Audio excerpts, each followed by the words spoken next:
listening to the Marketing and Yoga Pants podcast, a podcast in sisterhood for female entrepreneurs that serves up savvy, actionable marketing advice and interviews with creative business owners who are in the trenches, building their businesses as we speak.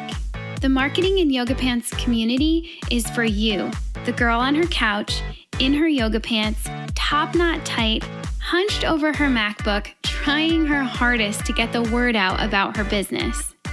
So in the name of supporting each other while supporting ourselves, bringing community, sound marketing advice, coffee, chocolate, and wine together for you, yoga pants wearing business owner, in a world where followers mean nothing, but paying customers mean the world, join us on this week's podcast episode and in our private Facebook group where you'll meet your soul sisters and build your business in yoga pants. Welcome back to another episode of the Marketing and Yoga Pants podcast. I'm Brit and I'm here today with Kay Fabella, the story finder at kayfabella.com. Thank you so much for joining me today, Kay. Thank you so much for having me, Brit. It's an honor to be here. Absolutely. So Kay and I just met for the first time. And when I found Kay, I was really intrigued by the way in which she positioned her business, which she's going to tell you a whole lot about in the next few minutes. But I'm really pumped to get to chat with her today. She's a writer and she's a story finder, right? And so I love talking to writers, you know that, and I can't wait to get some insight into her business, her industry, her marketing strategy, and what makes it all tick. So, Kay, are you ready to jump in? I definitely am. Let's do this. Okay, let's do this. So first of all, you got to tell us, how do you earn your living?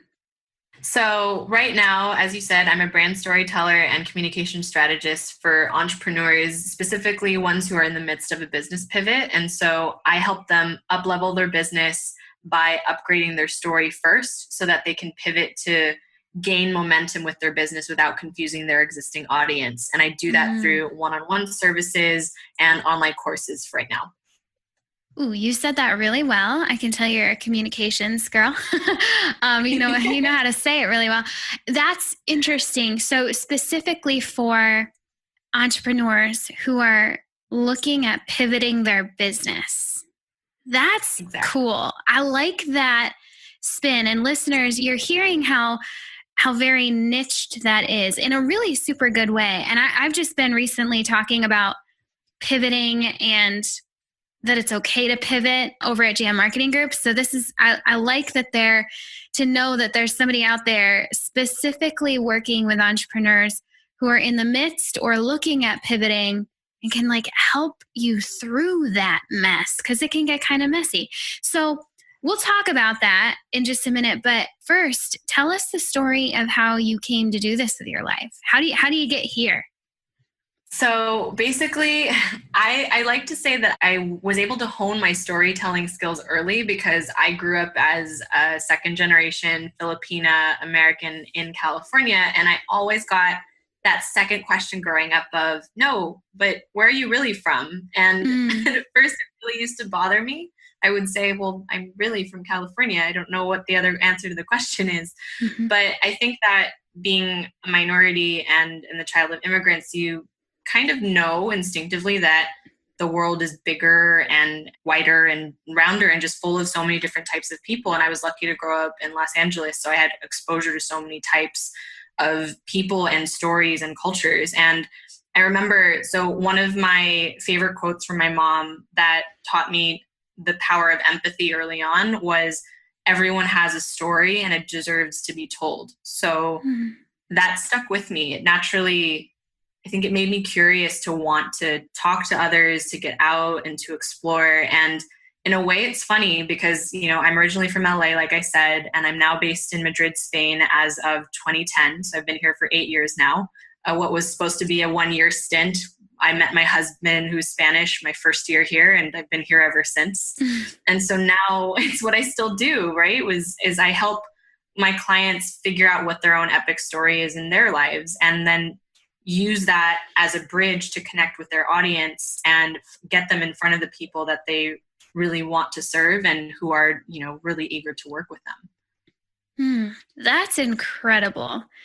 I can think of a couple people right now who have that similar background in that they mostly remember, if they weren't born here, they mostly remember growing up here in the States, but they got faced with that question too. Like, no, but where are you really from? And that certainly leading them in a direction very different from someone who is from here and looks like they're from the States. It's a whole other worldview that I just respect greatly. And I'm just enamored by it. And anybody that knows me, they know my best friend has that kind of similar story from yours. And I'm just always just so fascinated with how she views the world because it's just so different from what I was used to when I was growing up. So that's incredible.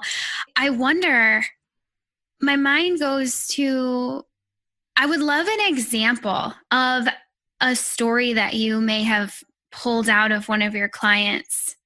Just get, I mean, your story kind of seems big, like from Filipina to California to Spain, but give us an example of what this might look like. Yeah, definitely. And it's funny. You're right. Like, and now when I hear myself telling my story and it sounds like, something out of a Joseph Campbell thing, like it's epic and it's taken me on all these twists and turns, but stories are, ultimately they have the power to connect us and raise our collective consciousness of what's possible. And so that doesn't necessarily have to be this major epic story, right? So for example, speaking of a pivoting entrepreneur, I was working with a business coach who up until very recently, her story was always how she quit her corporate job and quit 9 to 5 and started her business. And so naturally the people who gravitated towards her were people who were also on that same trajectory, who were looking to quit their 9 to 5 and start their own business. And at a certain point, she was starting to realize that that wasn't the type of person that she wanted to serve anymore. And that her business was taking more of a turn towards, people who were a bit more, maybe not necessarily the wantrepreneurs that she was starting to get come through, or the people who may not necessarily have been as willing to put in the work or were more into the side hustle part of things. And she realized her message needed to be upgraded. And so her new message ended up being how her whole story shifted towards how she helps other ambitious change makers and other women who are entrepreneurs who want to become leaders in their industry to tap into their own magic, essentially, or their own intuition, and up level to step into the roles that they were meant to have. So now what's on her about page, or now what's on her, whenever she gives presentations or speeches from here on out, they're not around the story of how she quit her job and left her 9 to 5 to build her business from her laptop, right? Now it's more how she's figured out how she's stepped into the role of wanting to become a leader and helps other women to do the same. So that's a very slight shift. And there was no loss that she had to overcome. There was no grief that she had to navigate. It was just what, as she evolved, had to update her story so that she attracted the people who were now at the level that she wanted to be, and were helping her build the new version of the business that she envisioned. So that's an example of a transition that is not 3 different countries. And I like how you mentioned, and it doesn't have to do with grief or major loss or hitting rock bottom. There's still a story in there though, because we're humans and we're constantly changing and evolving. And it's not necessarily creating a story, like coming up with a fictional story. It's just uncovering the one that's already there. Would you agree with that? Definitely. And more importantly, it's thinking in terms of, who is the person that I want to serve? Where are they on their journey? And how do I, in my own story, reflect that journey back to them so that they feel invited to join whatever it is that I'm offering them as well. That's powerful. Okay, so I could keep going there, but I really want to understand, you kind of gave us, from California, you've been in Spain for 10 years. Take us back to when you started this business of yours. Did you work in corporate first and then you went here? What got you to owning your own business and kind of doing your life like this? Yeah, so it's a spaghetti noodle. You guys probably have seen this graphic online a million times, but it's like what people think success looks like, what it actually looks like, and my journey was a spaghetti noodle because all good stories are. So I never intended to be an entrepreneur. I definitely was, somebody who I did well in school. I had a very clear idea of, I wanted to work a 9 to 5 job. I wanted stability. I wanted what I thought that I was supposed to want, basically. And I just responded to life essentially until I ended up here. So I finished my undergrad degree in international relations and economics. I got my first job. It was in corporate, and I was immediately floored by the fact that there was, for somebody who came out of university, out of college with so much energy, that I just felt mired in, politics and bureaucracy and just a lot more of my hands tied than I wanted to be for the type of work that I thought that I could be doing or could be contributing to helping. And so when I realized that that wasn't for me, I quit my job. I moved back with my folks for a bit. And I said, what's something that I can do as somebody who's still young and wants to continue to see the world? And I had studied abroad in Spain in undergrad. And I said, I'm moving to Spain. And they said, well, we're not paying for it this time. And so I told them, well, I will teach English because that's something that will allow me to, earn a decent living. That'll give me the flexibility to travel. And I knew very clearly that I wanted to get better at Spanish because it was something that I'd been studying my whole life. And like I already mentioned before, that 1 year stint turned into now going on my 8th. And from there, it was, a couple of years of teaching English. And then one happy circumstance led to me finding a job and somebody who's willing to sponsor me to stay here. That fell through at the last minute. And I then thought, well, how else can I reinvent myself? What skills do I have? And I looked at the fact that I was bilingual by that point, that I wanted to get paid to hang out on Facebook, basically. No, I'm kidding. But I thought, well, how else can I help online business owners? Because I feel like I was starting to see a shift towards more businesses going online in Spain. And there was a struggle to communicate well. So I wanted to position myself in something related to online marketing. So I started applying for master's programs here in Spain. And almost every single one of the ones I applied to said, well, you don't have enough experience. And all the places when I then started to apply for jobs to get that experience said that they wanted somebody with a master's degree. So in that catch-22 of sorts, I said, well, I will put together a portfolio, essentially freelancing for a bit, and then apply for these master's degree programs. And obviously that never happened because that portfolio building exercise became my business. But the greatest irony of all of that was 3 years later, after starting my business, one of those master's degree programs that had originally turned me down for not having enough experience hired me as an adjunct professor. Oh my which gosh. I thought was hilarious. That's awesome. The ironies of life.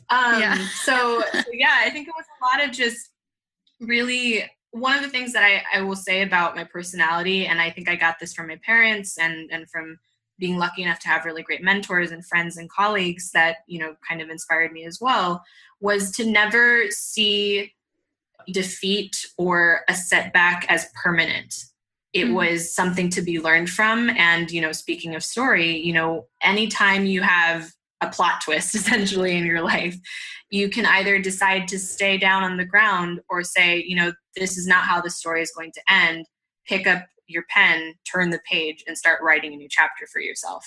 And that was essentially what ended up happening that led me to creating the business. And since then, it's just been really just hard work, the combination of really great networking, fantastic mentors, strategic growth, decisions into how I wanted to better myself as a business owner.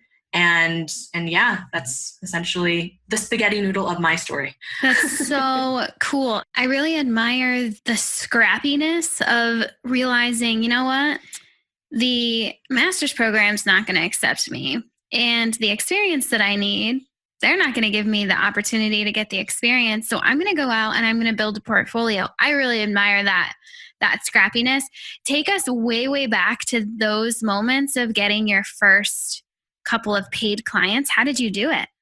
So my first paid client came because I thought, well, what can I do to set myself apart? And I thought I could offer an online training because technically I could be working with anyone from anywhere in the world. And so I didn't have I didn't even have MailChimp at the time. I just went into my Gmail and found a bunch of contacts and I said, hey guys, what would you guys like a free webinar on about online marketing? And the one that came back overwhelmingly was Facebook. So I thought, okay, well, I'll do something on finding your story to sell effectively on Facebook. And so I gave my first ever webinar. And I remember very distinctly, because the algorithm changes so much on Facebook all the time, that I had put together this 45 slide presentation on PowerPoint with just the most awful graphics because I just had no idea. And a month before the webinar was scheduled to take off or to go live, Facebook changed its algorithm so massively that it rendered 30 of my slides useless. Oh. So, which was okay, well, as so began the love-hate relationship with Facebook. Exactly. But I was able to, put that together, and I had the webinar. It went off mostly without a hitch, and I was able to convert a client who listened to that, who I had met in person. And I had told her that I was hosting this thing, and she hired me as the result of the value that she could tell that I delivered, because she could see how my process worked and the type of service that she would be receiving if she worked with me. And so that was how how she hired me. So that's awesome. There are two things in that story that I want to pull out of there is, first of all, listener, if you are sitting there thinking about what kind of email marketing tool you need in order to start your business or get a client, that is not where your focus needs to be right now, because I am certain you have a contact list in your current email inbox through Gmail or whatever you use. You already have an email list. You already have connections, just like Kay just told you. So again, I love just, no, I don't have MailChimp. I don't need ActiveCampaign. I don't need ConvertKit.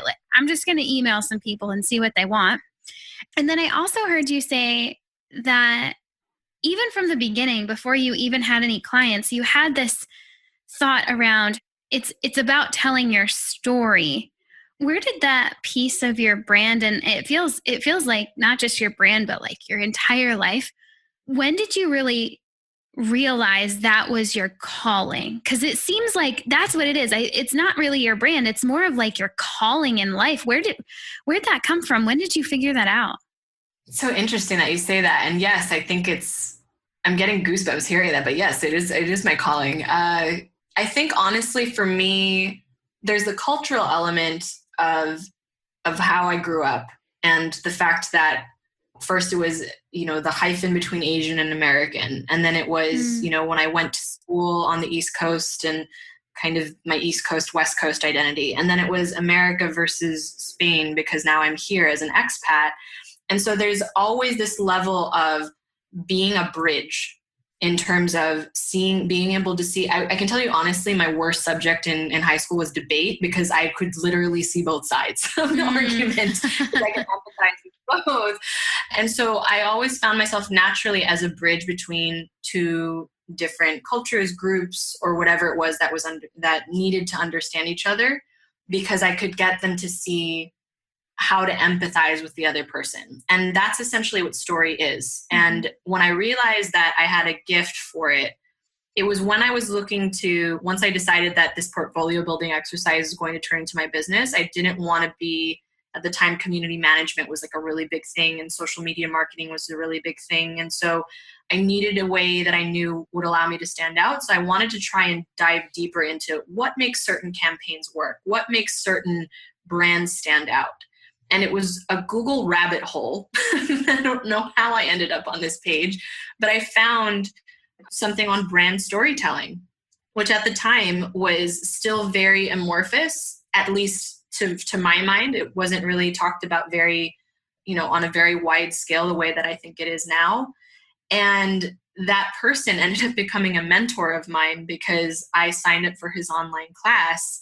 And he taught me a lot in terms of how we use stories to connect and relate to each other, to invite each other in to participate, to call each other up instead of calling each other out. And that's what makes a strong brand if we're talking strictly related to business, but that's also what makes a strong leader or communicator. And that could be valid for you if you have a personal brand, if you are working in a company and people look up to you and you're managing a team. Ultimately what I think we need more of is finding a way to, rather than divide each other, is find a way to bridge that gap. And so that's something that my specific skill set and my superpower, I like to joke, is empathy with creating these stories, no matter what industry you're in, no matter who your client or clients are, whether you're pitching to investors in Silicon Valley or you are a coach or a consultant online. My gift is to help you, get you in front of the right people by understanding what makes them tick and what their own story is, so that you earn their permission in a way that feels like it's coming from authenticity and integrity by sharing what's actually true for you. And I just give you the right words to do so. Yes. That's super powerful. And that's so cool that it is your story to be figuring that out. I mean, we could go super meta with that. I think you just kind of did, just how ingrained the appreciation of story is to your own personal story. So yeah, super meta. I really like that. So now for today, we're May 2018. What's working right now to attract clients to your business? So I would say my biggest ace in my back pocket has been my personal brand. That has given me the most opportunities, both in English and Spanish. And I was able to position myself early on as one of the leading experts in Spanish on storytelling. And I know the reason why I've gotten media features is because somebody found me online and saw that my personal brand was consistent and was strong. And so contacted me without me having to seek out somebody for PR or to network with influencers in the online marketing space in the Spanish-speaking world, from Spain to the Dominican Republic to Colombia, all over the place. So I think that's probably the biggest thing. Aside from that, it's just been the consistency of getting my list to learn to expect updates from me, whether it's my Story Lounge live show that I have every week on Facebook, or offering periodic discovery calls, and really just engaging with them and understanding what's the kind of content they want to consume. That conversation to me is super important, no matter whether I hire somebody full-time to write those. It's still, to me, such a critical part of my brand, like you said, to understand where their stories are at and how I can help them better theirs. And I think the last thing, honestly, is really just referrals, because like you said earlier, we know more people than we think. And in my case, now that I've had clients, they're referrals from past clients or repeat clients who want to hire me again to rewrite their brand story when their own business has evolved, which is really cool, because then I can kind of accompany them on the different chapters of their journey. And I would say, and then I guess I would add one last one, which would be, I called 2016 my year of speaking dangerously. I just said, public speaking is a thing that I need to get over as a fear. And I'm just going to take any speaking engagement opportunity that I can locally here in Madrid. And there are people that still reach out to me and hire me 3-4 years later because they remember me from that speech, which is just, that's the power of visibility, and the fact that everybody has their own journey and they may remember you, and that seed has been planted, and you never know when it's going to bear fruit later on down the line, So it's so true. It's another thing that I have to remind myself of occasionally. I'm like, I don't know what I'm putting out into the world, but hey. That's so true. And I was just having a conversation about this past week, and that's a visibility conversation. It's also a content conversation. I mean, it doesn't even matter how early you are in business. You could be at this for 5-10 years creating content and still thinking like, okay, I'm creating this content. What even happens once I hit publish? Like, is it really going to help? And then that's kind of the magic of it, is you do it by faith. You hit publish by faith, and then you allow it to bear fruit in its time. And that's so much of what strategic marketing is. I know some digital marketers are going to be like, no, it's not. It's all about numbers and playing the numbers game. But it's no, that's not true. So I like that little bit of encouragement. And I would say if you're listening to this and you're like, yeah, I just published that blog post last week, and you're like, where are all the clients? Well, it's a long game. It's a long game, and it'll bear fruit in its time. And so keep writing, keep publishing, keep doing your shows, keep getting on stages, because it'll come back to you. That's cool. I like that a lot. Definitely will. Yeah. Okay. So let's shift and talk about the work you're doing right now. What do you have on your plate right now? What are you working on? So, I like to keep busy, but one of the things that I'm really excited about is, so I have my one-on-one services, like I mentioned, and I have some of my DIY online courses, but I'm prepping my first 4-week message bootcamp called Master Your Message. And essentially what I want to do is take entrepreneurs through all those steps that they need to find whatever their it factor is, right? To figure out, what their story is that feels good and right and true for them, but also attracts customers who resonate with that message to their business. And so essentially they'll walk away with their personal bio, which they can use on their about page or on LinkedIn or wherever they want to put it in front of people, their pitch, their website copy, their opt-in sequence. So I think it's essentially just getting all the communication pillars in place before you launch. And I know a lot of people, I'm a big advocate, and as you are as well, I'm sure, for personal branding, especially with our online world. It's so key to have that established. So this is my way to get those entrepreneurs that running start and to feel confident because they have clarity in their message, because they know that it's them, but it's also speaking to the right people. So I'm super stoked about that right now. And I can't wait to launch that within the next couple of weeks. That's exciting. So that's a group program. Like you get in there with other people 4 weeks, you're in and you're out, and you've figured out your it factor and your message. Yes. That sounds kind of like a dream a little bit. That's super cool. Okay. So that's exciting. I can already kind of feel listeners being like, okay, my ears are ready. I'm trying to find you online. We're going to get to that. We're going to tell you where to go to find Kay. But first, we've talked a lot about story, and I want to dig into it a little bit more. What inspires you in your work? So I think I'm most inspired by the people who aren't just dreamers, but also action takers. Because I think that's a unique group of people who don't just envision the world as a better place, but also lead by example through here's how we're going to make that vision a reality. And so I see that in my clients. I see that in mentors. I see that in people that I admire.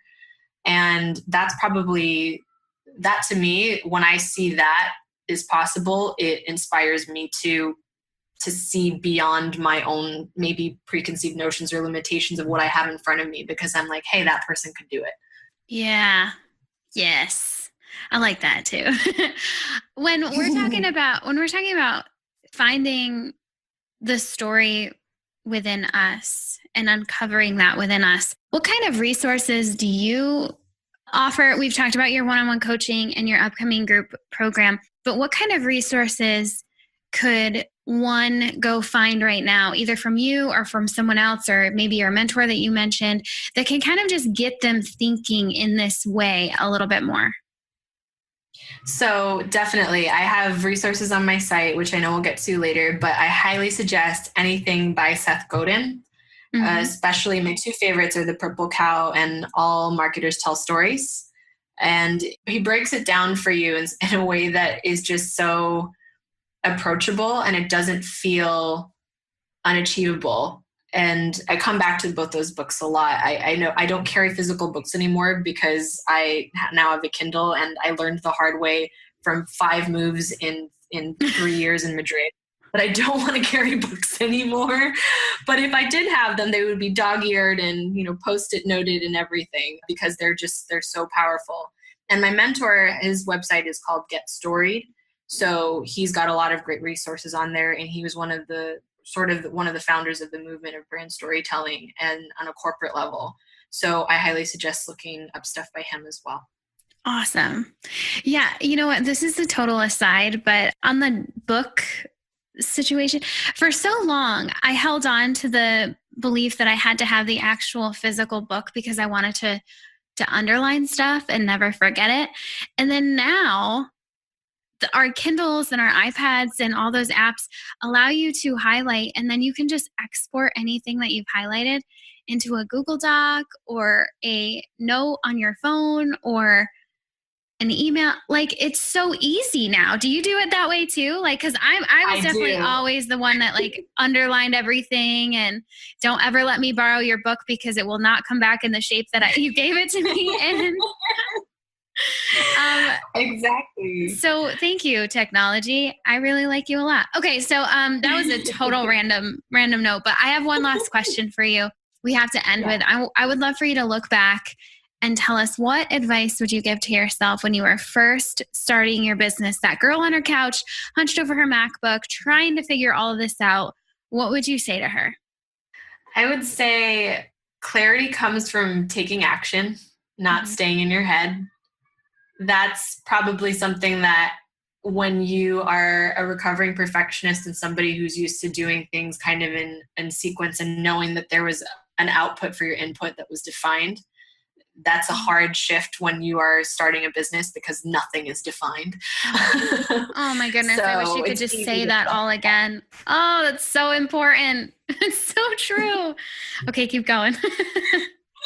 But it is. And it's such a great reminder. I actually had another mentor of mine who his quote used to be just framed, and I know it wasn't his, but I heard it from him, but it used to be framed on my pin board right behind my computer, and it was imperfect action is greater than perfect inaction. Mm-hmm. And so I would just see that as a mantra of mine for the first couple of years of business as I was getting things started, because I knew that I couldn't stay in my head, because if I launched something that was perfect, it would have been too late to launch. And that was the big lesson that he taught me. And I think another thing that I would tell myself is that failure won't kill you, kind of on the same vein of, I think one of the reasons we paralyze ourselves into inaction is because we're worried of failing or terrified of it, actually, more likely. Mm-hmm. But it won't kill you. You actually learn from it. And it's those lessons that you take with you to make you better and to make you offer, better your offer to serve your audience in a bigger way.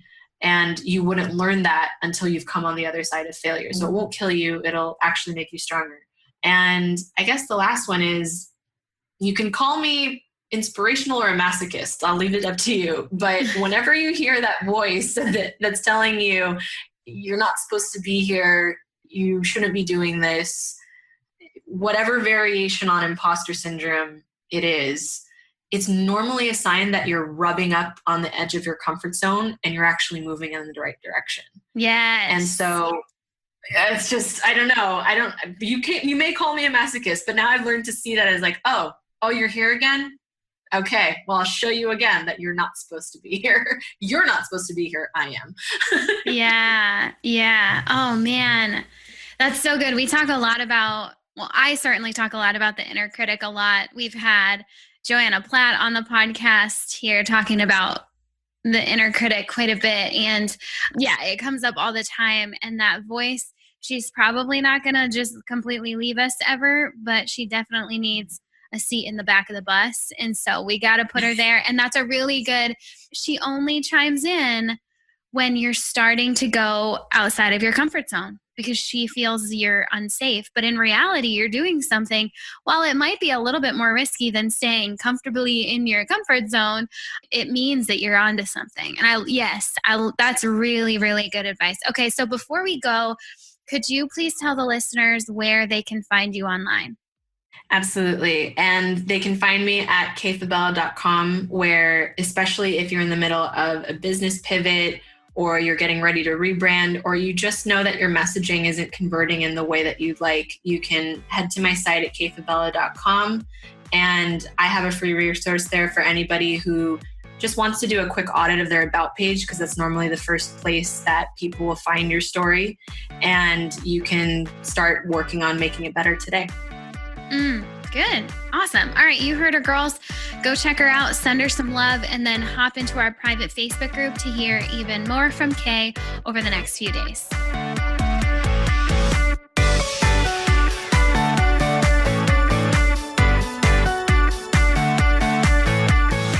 Thanks for joining us on this episode of the Marketing in Yoga Pants podcast.